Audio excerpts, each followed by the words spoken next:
एक आरती नावाची मुलगी होती.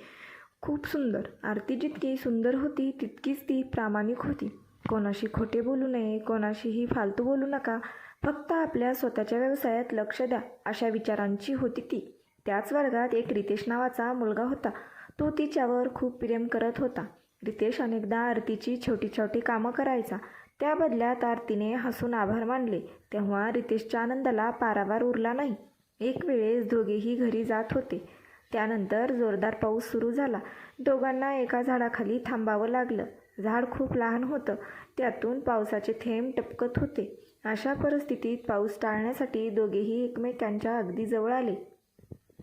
आरतीला इतकं जवळ पाहून रितेशला आपल्या भावनांवर ताबा ठेवता आला नाही. त्याने आरतीला प्रपोज केले. आरतीलाही तो तिच्या मनात हवा होता. त्यामुळे तिनेही रितेशला होकार दिला आणि अशा प्रकारे दोघांचे प्रेम वाढू लागले. एकदा आरती त्याच झाडाखाली बसून त्याची वाट पाहत होती. रितेश खूप उशिरा आला. त्याला पाहून आरती रागाने म्हणाली, "एवढ्या उशिरा का आलास? मी माझा जीव गमावला असताना." हे ऐकून रितेश म्हणाला, "डिअर, तुझ्यापासून दूर कुठे गेलो मी? फक्त तुझ्या हृदयात राहतो. विश्वास बसत नसेल तर मनाला विचारा." रितेशचे हे प्रेमळ बोलणे ऐकून राग विसरून तिने धावत जाऊन रितेशला मिठी मारली. एके दिवशी दोघेही एका झाडाखाली बसून बोलत होते. आरती झाडाच्या आधारावर बसली होती आणि रितेश तिच्या मांडीवर डोकं ठेवून झोपला होता. म्हणूनच ती म्हणाली, "रितेश, आता मी तुझं माझ्यापासून वेगळं होणं सहन करू शकत नाही. तुझ्याशिवाय एक क्षणसुद्धा मला 100 वर्षाचा वाटतो. तू माझ्याशी लग्न कर, नाहीतर मी मरेन."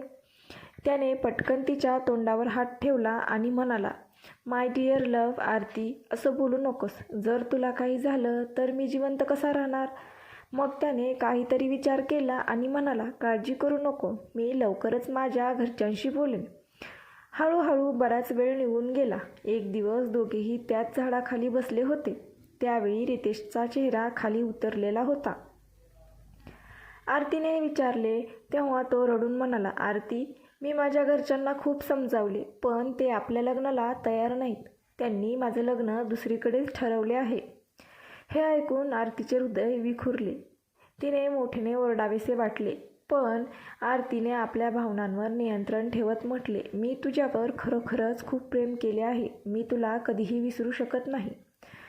कृपया मला माफ कर." रितेश हळुवारपणे म्हणाला, "बाय द वे आरती, तुझी इच्छा असेल तर आत्तापासून आपण चांगले मित्र होऊ शकतो." हे ऐकून आरती जोरजोरात रडू लागली. रितेशने तिला समजावले आणि दोघेही रडत रडत आपापल्या घरी गेले. काही काळातच रितेशच्या लग्नाचा दिवस आला. आपल्या लग्नाला आपली मैत्रीण नक्कीच येणार याची रितेशला खात्री होती, पण तसे झाले नाही.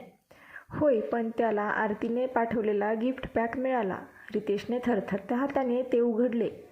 आत पाहताच तो बेशुद्ध पडला. गिफ्ट पॅकमध्ये रक्ताने माखलेल्या आरतीच्या हृदयाशिवाय काहीही नव्हते आणि सोबत एक चिठ्ठी होती. त्यात लिहिलेलं होतं, "अरे वेड्या, निदान मन तरी घे, नाहीतर बायकोला काय देणार?" मित्रांनो, आपल्या आयुष्यातील सर्वात सुंदर भावना म्हणजे प्रेम. आपल्या आणि सर्वांचे काय होते, पण आपण ते अंगीकारू शकतो का? कधी आपण चुकतो, कधी जोडीदार चुकतो, कधी दोघेही बरोबर असतात, घरातील सदस्य चुकीचे असतात, पण प्रेम हे प्रेम असते.